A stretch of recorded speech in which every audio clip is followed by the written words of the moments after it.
새로 만들었습니다. 예, 국가정보자원관리원 화재 때문에 지금 국가의 주요 기능들이 지금 마비된 상태인데 빨리 이것이 복구가 되는 것을 넘어서 앞으로 이런 일이 발생하지 않도록 국회 차원에서 고민이 필요할 것 같습니다. 특히 이번에 노정된 것은 보안 예산이나 아니면 이중화 예산 같이 문제가 터지기 전까지는 가치가 커 보이지 않는 예산들이 매번 누락되는 곳에 있다고 생각합니다. 그렇기 때문에 이번 기회를 계기로 오히려 이런 것들은 법제화를 강하게 해서 꼭 그런 예산들이 할당될 수 있도록 하는 것이 중요하겠다, 이런 생각입니다. 예. 그 질문이 있는데요. 네. 지금 이제 이재명 정부 첫 정부조직법 네. 포함해가지고 여러 가지 법안 관련해서 국민의힘 필리버스터가 이제 오늘 마무리된다고 하는데 각 법안들에 대한 대표님의 입장은 어떠신가요? 저는 정부조직법은 어느 정부나 출범하게 되면은 국회 내 초당적 협력을 하는 것이 일반적이지만 이번에 그 정부조직법의 내용은 굉장히 파괴적이다, 이렇게 말씀드리겠습니다. 제가 페이스북에서 언급했던 것처럼 검찰 조직을 없애는 것, 그것이 어떤 의미인지에 대해서 국민들에게 그렇게 와닿지 않는 설명들을 하고 있거든요. 그렇기 때문에 야당에서는 계속 경고하는 겁니다. 나중에 이것이 다른 일반적인 행정부처 조정과 다르게 수사 역량의 절대적 약화를 가져올 수 있고, 그래서 결국 피해를 입는 것은 국민이다라는 점을 강조하고 있고요. 제가 과방위원이지만은 방송통신위원회와 미디어통신위원회가 결합된 형태가 뭐 그렇게 큰 차이라고 이것을 해서 입법을 하는지를 전 이해하지 못합니다. 그리고 제가 비교를 하자면은 정부 부처 내에서는 환경부가 이번에 에너지 기능이 추가되어 가지고 확대 개편되는데 그 변화는 엄청난 변화입니다. 사실 에너지가 산자부 쪽에 있느냐 환경부 쪽에 있느냐는 엄청 큰 변화이고 업무 분장의 차이가 큰데, 그럼에도 불구하고 현재 환경부 장관인 김성환 장관에 대한 재선임이라든지 아니면은 청문회라든지 이런 절차가 다시 시작되지 않거든요. 그런데 오히려 그 차이가 굉장히 경미한 방송통신위원회와 방송미디어통신위원회의 차이 때문에 이준숙 위원장을 사실상 경질하는 모양새를 채택한 것은 이것이야말로 방법이 없으니까 법을 만들어서 사람 내쫓는 게 아니냐, 위인설법이라고 볼 수 있는 부분이 있습니다. 그래서 이건 앞으로도 상당한 논란이 있을 수밖에 없다, 그렇게 봅니다.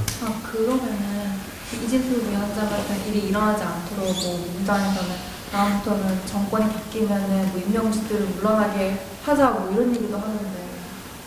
사실 그 내용이라 함은 각자 당들이 내로남불하지 않기 위해서는 적어도 언론에서 과거 윤석열 정부 시절에 권익위원장 자리를 끝까지 유지하고자 했던 전현희 의원에게 정도는 입장을 표명을 들어봐야 되는 것이 아니겠느냐, 이런 생각을 합니다. 전현희 의원이 아마 권익위원장 역할을 수행하고 싶어 했던 마음이 아마 지금 이진숙 위원장이 자기 역할을 수행하고 싶어하는 마음과 비슷할 것이다, 이렇게 보고 한쪽이 옳다면 나머지 한쪽도 옳은 것이다.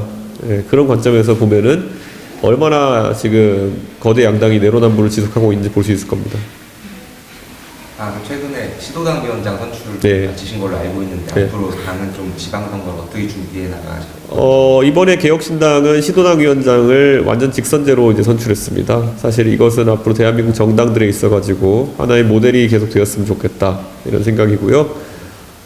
특히 이번 시도당 위원장 선출을 통해서 지방선거를 대비한 진용을 이제 갖추게 되었다, 이렇게 말씀드리겠습니다. 그래서 선거 준비에 박차를 가하도록 하겠습니다.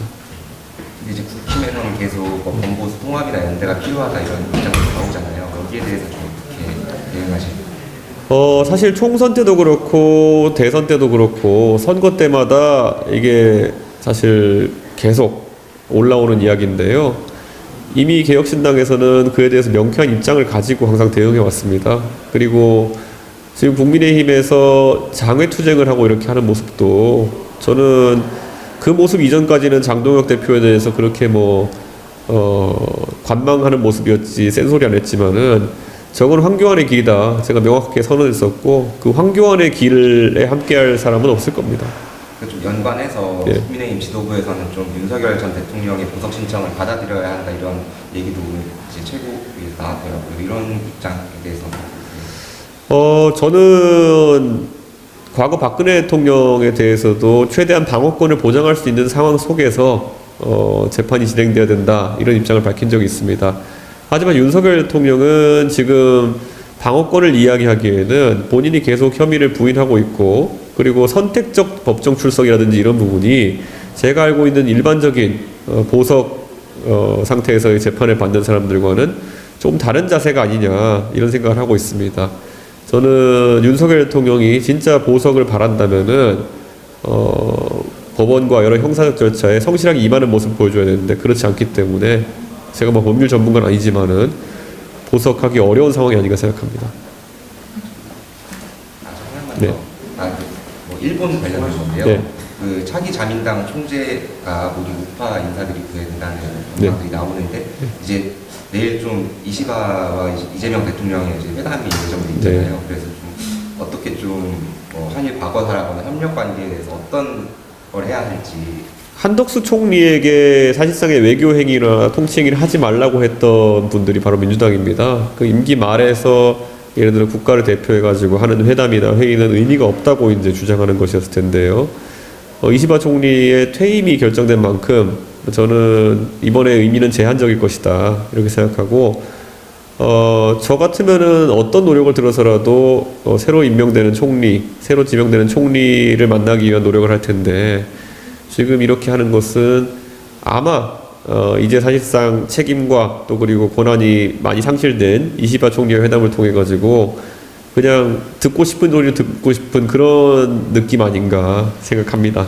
별로 효과는 없을 것이고 그냥 묻든 의논이지 다 뻔히 보입니다. 예. 여기까지 하겠습니다. 네, 감사합니다. 수고하셨습니다. 네, 네, 감사합니다. 네.